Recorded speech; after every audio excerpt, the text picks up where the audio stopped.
जरूरत पड़े आपको, तन मन धन से केजरीवाल भी और दिल्ली सरकार भी पूरी तरह से वक्फ बोर्ड के साथ है। बंबई के अंदर इस देश का जो सबसे अमीर आदमी है, बताते हैं उसका घर वक्फ बोर्ड की प्रॉपर्टी पे बना हुआ है। गलत तो नहीं कर रहा? वहां की सरकार की हिम्मत नहीं है जो उसको कुछ कर दे। हमारी सरकार अगर वहां होती उसकी प्रॉपर्टी तोड़वा देती। जो भी वक्फ बोर्ड को जब भी किसी चीज की जरूरत होगी, दिल्ली सरकार वक्फ बोर्ड के साथ है। अंबानी का घर एक वक्फ प्रॉपर्टी है, हमारी सरकार होती तो उसे तुड़वा देती।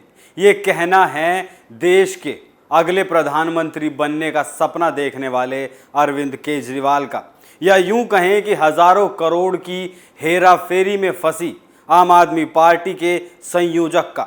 वोटों के लिए आदमी किस हद तक चाटुकारिता कर सकता है, इसका आम आदमी पार्टी और उसके केजरीवाल द ग्रेट से बेहतर कोई नहीं जानता। देश के मुसलमान की चाटुकारिता करने में इसने कांग्रेस के भी छक्के छुड़ा दिए। जय श्री राम, मैं हूं अभिषेक पुंडीर और आप देखना शुरू कर चुके हैं कैपिटल टीवी का स्पेशल शो थर्ड आई। थर्ड आई में आज बात होगी केजरीवाल द ग्रेट भ्रष्टाचारी और मुकेश अंबानी की। आम आदमी पार्टी के संयोजक और दिल्ली के मुख्यमंत्री अरविंद केजरीवाल का सोशल मीडिया पर एक वीडियो इन दिनों वायरल है।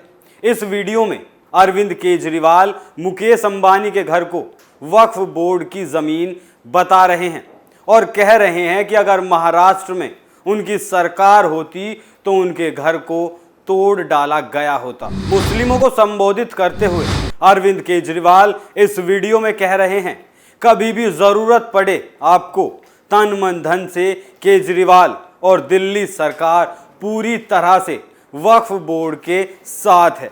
बंबई के अंदर इस देश का जो सबसे अमीर आदमी है, बताते हैं उसका घर वक्फ बोर्ड की प्रॉपर्टी पर बना हुआ है।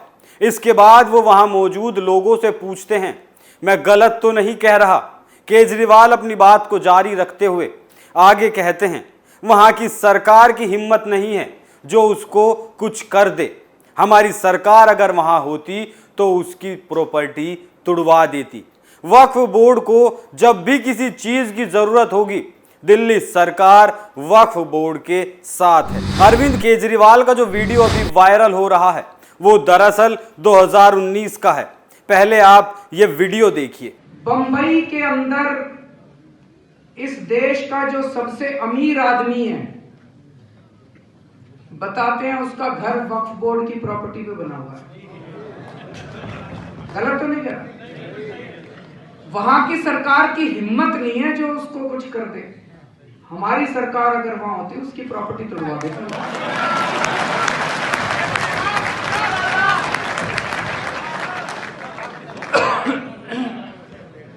तो एक तो मैंने अमानत साहब को यह कहा हुआ है, जितने गलत 3 साल पुरानी बात आखिर सोशल मीडिया पर अभी क्यों वायरल हो रही है, इसके पीछे वक्फ बोर्ड को लेकर चल रहा बवाल है। जहां मन होता है ये किसी की भी जमीन को अपना बना लेते हैं। हिंदू बहुल गांव से लेकर हिंदू मंदिर तक को वक्फ बोर्ड ने अपनी संपत्ति बता दिया। बात अगर मुकेश अंबानी की घर की करें तो बॉम्बे हाई कोर्ट ने उनके निवास स्थान एंटीलिया को लेकर वक्फ बोर्ड को नोटिस जारी किया था 2017 में ही। हाई कोर्ट ने वक्फ बोर्ड को अंबानी के घर पर अपना रुख स्पष्ट करने को कहा था।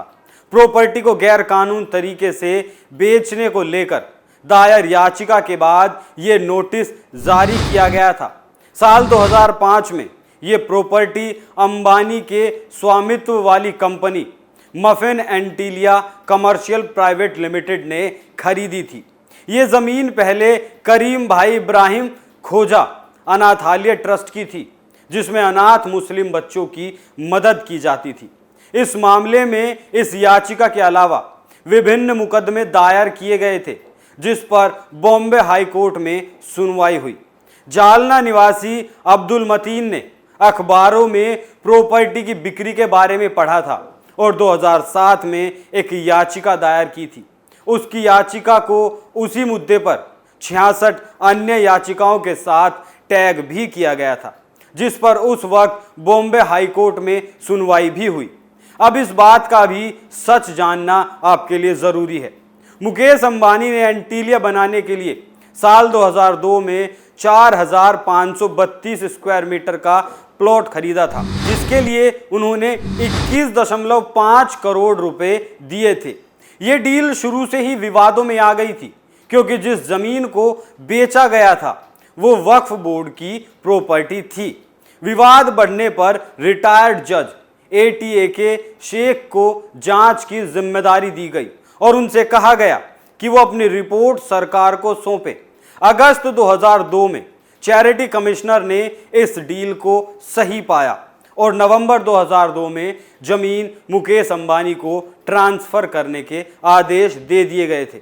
हालांकि इस जमीन का मामला अभी भी चल रहा है, लेकिन कोर्ट इसे मुकेश अंबानी की जमीन घोषित कर चुका है।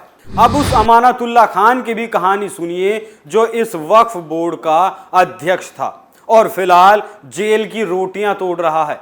इस पर वक्फ बोर्ड में की गई भर्तियों में फर्जीवाड़ा करने का आरोप है। अब केजरीवाल के विचार सुनिए। केजरीवाल इस भ्रष्टाचारी पर क्या सोच रखते हैं। दोस्तों, मुझसे ज्यादा आप लोग वक्फ बोर्ड के इतिहास को जानते हैं। आम आदमी पार्टी आने के पहले वक्फ बोर्ड की क्या हालत थी और आम आदमी पार्टी की सरकार बनने के बाद वक्फ बोर्ड कितनी तेजी से काम कर रहा है, आप सब लोगों के सामने है। अमानतुल्लाह मेरे छोटे भाई के समान है, मेरे जिगरी दोस्त हैं और इन मोदी और शाह ने जैसे मेरे ऊपर खूब मुकदमे किए, इनके ऊपर भी खूब मुकदमे किए, लेकिन इस देश के न्यायालय में, जुडिशरी में जाके न्याय मिलता है। जैसे मेरे खिलाफ एक एक मुकदमा गिरता जा रहा है, ऐसे अमानतुल्लाह के खिलाफ भी एक भी मुकदमा नहीं टिका अभी तक। तो जैसे हमारी सरकार बनी, अमानतुल्लाह साहब को हम लोगों ने वक्फ बोर्ड का चेयरमैन बनाया और इन्होंने जो काम करके दिखाया, एकदम से वक्फ बोर्ड की इनकम दुगनी तिगुनी इन्होंने करके दिखा दी महीने 2 महीने के अंदर। और जिस तरह से इन्होंने गरीब बच्चों को स्कॉलरशिप देनी चालू कर दी, बेवाओं को इन्होंने पेंशन देनी चालू कर दी, गरीबों के लिए जिस तरह से इन्होंने काम करना चालू किया, उसने मेरा वक्फ बोर्ड पे और अमानतुल्लाह पे जो विश्वास था, भरोसा था, वो और दुगना चौगुना कर दिया। तब मैंने इनको कहा, मैंने कहा कि कोई भी जरूरत पड़े आपको, तन मन धन से केजरीवाल भी और दिल्ली सरकार भी पूरी तरह से वक्फ बोर्ड। केजरीवाल ने जो कहा वो सच है, हकीकत है, लेकिन फर्क बस इतना है कि जितने भी भ्रष्टाचारी इस देश में हैं, सब केजरीवाल के जिगरी दोस्त हैं। इनकी खुद की पार्टी तमाम भ्रष्टाचारों के आरोप झेल रही है। सत्येंद्र जैन जेल में है, इनके जिगरी दोस्त अमानतुल्लाह खान भी जेल में हैं। मनीष सिसोदिया जांच के घेरे में हैं। शराब नीति पर बवाल मचा हुआ है। शराब नीति में हजारों करोड़ के घोटाले की जांच चल रही है, इसलिए वो शराब नीति वापस लेनी पड़ी। कई वीडियो सोशल मीडिया पर वायरल हैं, जिन्हें स्टिंग ऑपरेशन भी बताया जा रहा है।